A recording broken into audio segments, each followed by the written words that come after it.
Dili mawala sa putahe matag fiesta ang lechon. Apan sa Iligan City, gitagan-an gayud kinig usa ka adlaw diin puro lechon ang sudan.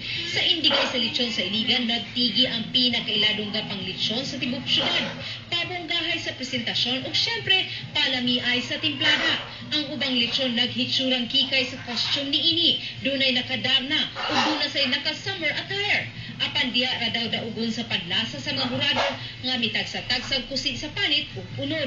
Laki pa nga tawo gikagubtan ang gipang-apod-apod nga mga lechon. Galong-galong sukang pinakurat nga gamang Iligan sab ang gipakapin.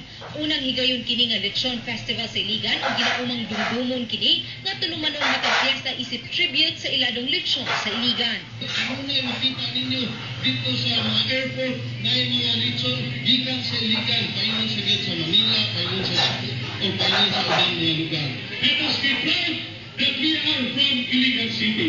Let us celebrate the things that God has given us.